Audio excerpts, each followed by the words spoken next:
বরপেট বাঙালি থেকে আজকে টিফিনের খাবার একটা তরকারি বানাবো।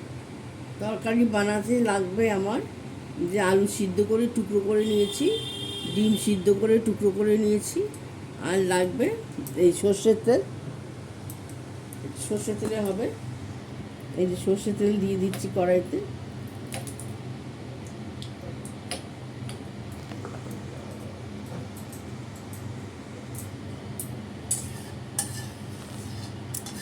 এই তরকারিটা আপনার রুটি পরোটা সঙ্গে খেতে পারবেন, খুব ভালো লাগবে টিফিনে।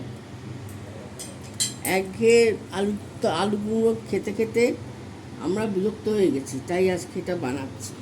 আচ্ছা, এর সঙ্গে লাগবে পেঁয়াজ কুচি, টমেটো কুচি, রসুন কুচি, আদা, লঙ্কা। এই টমেটো কুচিটা দিয়ে দিচ্ছি, পেঁয়াজ কুচিটা দিয়ে দিলাম।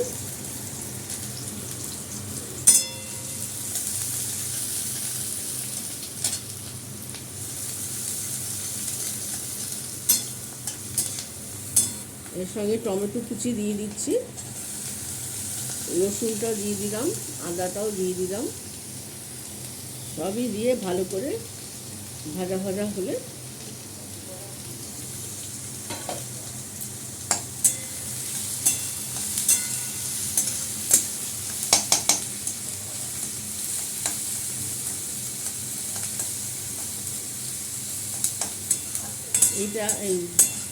এই মশলাটা ভালো করে ভাজা ভাজা হলে তারপরে ওই সিদ্ধ আলু আর ডিম সিদ্ধ দিয়ে দেবে, ভালো করে কষিয়ে নামাবে।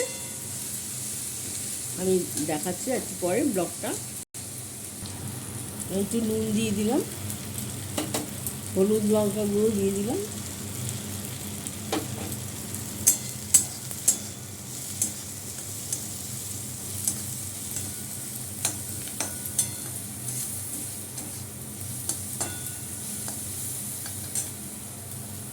এবারে এই যে আলু সিদ্ধ ডিম সিদ্ধ করে রেখেছি, এই তরকারিটা দিয়ে দিলাম।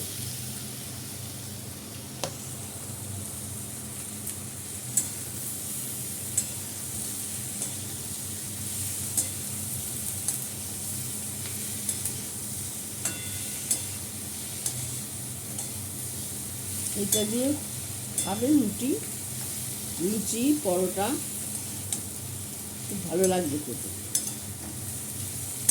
এই ডিম সিদ্ধ কুসুমটা গলে গলে আলুর সাথে মিশে যাবে, ভালো লাগবে খেতে। একটু চিনি দিয়ে দিচ্ছি, আমার তরকারি রান্না হয়ে গেছে।